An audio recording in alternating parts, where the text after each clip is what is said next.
Le Barça vient de battre l'Atlético Madrid 3-1. Est-ce que le Barça est vraiment fort ou est-ce que tout ça, c'est juste l'effet Pedri? Parce qu'aujourd'hui, dès qu'il est sur le terrain, le Barça domine, contrôle, joue comme une grande équipe. Mais la seconde où Pedri sort, il s'écroule, il se bisse, il perd le contrôle. Alors ce 3-1, c'est une performance ou une illusion? On va décortiquer tout ça. Alors tout d'abord, on va parler du retour de Rafinha en tant que titulaire pour son second match en Liga. Le Brésilien offre beaucoup plus de solutions que Torres car il réalise beaucoup de mouvements en suivant l'action, tout en réalisant des appels et des contre-appels dans l'axe, ce qui permet de peser sur la défense adverse. De plus, c'est un excellent joueur de profondeur sur les phases de contre, surtout lorsque le Barça récupère le ballon et essaiera toujours de passer par Yamal, qui grâce à ses excellentes passes peut lancer en profondeur le Brésilien. Et c'est une des tactiques sur lesquelles misera énormément Hansi Flick lors de cette rencontre.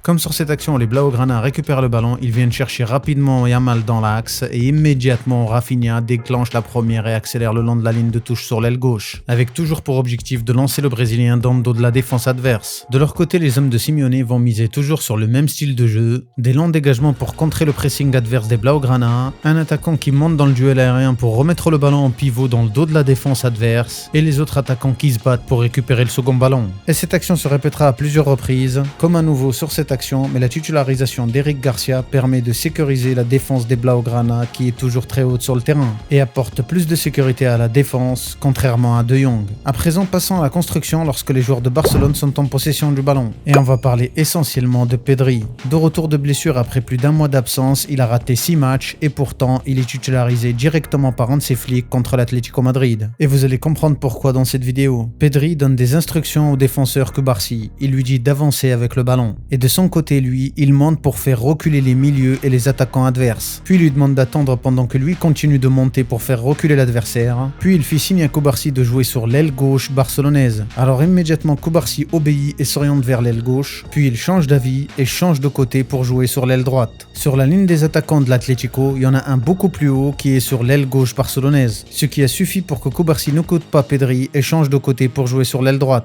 Alors que pour Pedri, il est facile de passer par Martin pour trouver Baldé dans le dos de la première ligne et ainsi contrer la première ligne des Colchoneros. Face au manque de circulation rapide du ballon, Pedri décide de prendre les choses en main et vient récupérer le ballon à la défense. Puis derrière, c'est facile, je feinte que je vais à droite pour emmener le bloc adverse à droite et derrière, je fais ce que j'ai dit au début, je repasse par Martin pour trouver Baldé qui lève le bras et qui demande le ballon totalement seul sur l'aile gauche. Sur une action initiée par Koundé sur l'aile droite, il arrive à déborder le long de la ligne de touche. De son côté, Yamal ne réalise aucun appel et reste sur place pour demander le ballon au pied. De son côté, Pedri proposait plusieurs solutions dans l'axe tout en accompagnant le porteur du ballon. Et dès la réception du ballon par Yamal, il ne cherche pas à comprendre et cherche à changer totalement de côté avec un long ballon. Sa passe longue pour Rafinha est totalement ratée et elle est récupérée par la défense des Colchoneros. Et immédiatement le jeu de transition de Simeone se met en place, avec Baena qui déclenche immédiatement la première pour réaliser un appel en profondeur dans le dos de la défense. Regardez à quel point les défenseurs barcelonais sont très hauts sur le terrain. L'Espagnol est lancé en profondeur pendant que Koundé essaie de jouer encore le piège du hors-jeu. Et seul Garcia essaye de revenir sur l'attaquant de l'Atlético Madrid qui arrive en face à face avec le gardien et envoie le ballon au fond. 1-0 pour l'Atlético Madrid.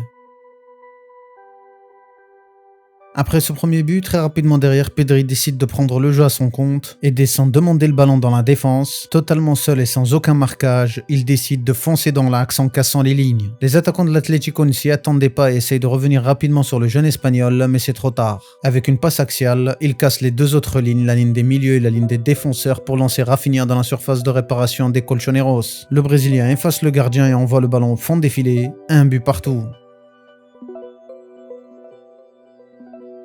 Après ce but, Simeone demande à Koke de prendre au marquage individuel Pedri. Le ballon est en possession des deux défenseurs centraux Martin et Cubarsí, et de son côté Pedri essaye de se replacer dans l'axe. Regardez le triangle fait par les deux attaquants adverses et Koke. Pedri va diriger ses coéquipiers avec des instructions pour créer plus d'espace libre au milieu. Il fait signe du bras à Martin pour qu'il s'écarte un peu plus vers l'aile gauche. Mais Martin ne réagit pas, ce qui a le don d'énerver Pedri, et immédiatement il le rappelle à l'ordre avec beaucoup plus de virulence. Et peut-être même avec un mot sympa pour sa maman. Et immédiatement Martin court se mettre en place et Pedri fait à nouveau un signe à Cubarsí d'avancer et de venir faire la passe. Regardez à présent comment le triangle de l'Atlético est beaucoup plus grand et a beaucoup plus de surface à couvrir. Et surtout, il permet de créer l'espace libre pour trouver Pedri, qui oriente directement le jeu et contre les premières lignes des Colchoneros. En ayant autant d'impact et d'influence sur le jeu, Pedri est très dangereux pour l'adversaire, ce qui l'oblige à mettre beaucoup de joueurs autour de lui et libère forcément l'espace pour un autre joueur de Barcelone, comme ici Rafinha, qui va venir proposer une solution et contrer le pressing adverse. Le Brésilien reçoit le ballon dans le dos de la première ligne et immédiatement avec un long ballon, il vient chercher Lewandowski dans le dos de la défense des Colchoneros avec un jeu vertical et direct, ce qui offre une occasion de frappe pour le Polonais. Et ce type de permutation entre Rafinha et Pedri va se répéter à plusieurs reprises, avec ici Rafinha qui descend pour demander dans le dos de Koke sur son côté droit. Pedri avait déjà pris l'information pour savoir où allait se positionner Rafinha. Derrière lui, s'écarte un peu plus sur la gauche. Koke est pris entre deux joueurs, ce qui permet de trouver facilement Pedri dans l'axe. Derrière, c'est du jeu vers l'avant et l'Espagnol est excellent dans le jeu pour trouver la meilleure solution de passe, et tout cela en une fraction de seconde. Pedri est le maître de l'espace et du temps. Il arrive à garder le ballon dans des situations désavantageuses et sous le pressing de l'adversaire, et après avoir sécurisé le ballon, il oriente le jeu vers un coéquipier libre, ce qui permet à Barcelone d'avoir le contrôle de la partie et de maintenir la pression sur l'adversaire. Et de leur côté, l'Atlético continue de jouer avec des longs ballons dans le dos de la défense blaugrana qui est toujours très haute sur le terrain, et même lorsque la passe de l'adversaire est ratée, Cubarsí arrive quand même à donner une suite à cette action. Mais heureusement pour Barcelone, la sortie du gardien est réussie. Grâce aux différents problèmes que pose Pedri à l'adversaire, les Barcelonais vont réussir à marquer le second but. Avec toute l'attention accordée à Pedri et les changements de côté répétés de droite vers la gauche et de gauche vers la droite, un espace important se libère dans le dos de la première ligne des Colchoneros, dans laquelle vient plonger Garcia et il est servi par Koundé. Olmo était monté en attaque pour faire reculer Barrios et immédiatement Garcia sert Olmo en profondeur. Le joueur de Barcelone prend son duel en 1 contre 1 et efface Barrios, puis il rentre dans la surface de réparation. Barrios essaye de revenir mais fauche Olmo dans la surface. Penalty sifflé pour Barcelone. Le penalty est tiré par Lewandowski, ancien astronaute de la NASA. Il satellise le ballon et l'envoie sur orbite. Face à ce bloc défensif compact de la part des Colchoneros, il est difficile pour les joueurs de Barcelone de trouver des occasions et Yamal de son côté est facilement enfermé et surtout il ne prend pas les duels. Il se contente de réaliser des centres dans la surface de réparation qui peuvent être dangereux, comme sur celui-ci qui est repris par la tête de Lewandowski. Alors que de son côté, Pedri face à ce bloc défensif arrive à casser les lignes grâce à ses courses axiales où il dribble les adversaires puis il sert un coéquipier avec une excellente passe dans le dos de la défense. Et à la récupération, les joueurs de l'Atlético effectuent toujours le même plan, en change de côté pour ensuite lancer en profondeur dans le dos de la défense des Blaugrana. Regardez à quel point la ligne des défenseurs est très haute sur le terrain, ce qui forcément expose la défense barcelonaise et donne des coups francs extrêmement dangereux. Le coup franc est joué comme toujours au second poteau pour remettre devant la ligne des buts, mais le ballon est dégagé par la défense et arrive à Pedri, qui est immédiatement sous le contre-pressing des Colchoneros qui essayent de maintenir la pression sur la défense barcelonaise, mais le talent pur de Pedri permet à Barcelone de s'en sortir de ce piège avec élégance. L'Espagnol a une influence énorme sur le jeu de Barcelone, avec un total de 64 passes réalisées dont 60 réussies, avec environ 2 tiers des passes, 41 réalisées dans la moitié de terrain adverse, dont 39 réussies, ce qui montre toute l'importance de Pedri sur le jeu de Barcelone. De son côté, Yamal, lorsqu'il réussit à prendre le dessus sur son opposant direct, il arrive à rentrer dans l'axe pour servir des passes décisives à Rafinha, mais le Brésilien rate totalement le cadre. Sur l'action du second but barcelonais, Pedri est très reculé pendant que ses coéquipiers essaient de sortir le ballon pour contrer le pressing des Colchoneros et il passe bien évidemment par Yamal. Car lorsque le ballon ne passe pas par Pedri, la seule solution qui s'offre à Barcelone, c'est Yamal. Le petit génie barcelonais temporise et garde le ballon pour servir par la suite Garcia. Pedri est à présent à la hauteur de Garcia et reçoit le ballon et immédiatement il accélère dans l'axe et encore une fois grâce à une passe axiale il casse les 2 premières lignes pour trouver Olmo à l'entrée de la surface de réparation qui grâce à un cafouillage avec Lewandowski arrive à se retrouver dans la surface de réparation avec le ballon et d'une frappe il l'envoie au fond des filets. 2-1 pour Barcelone.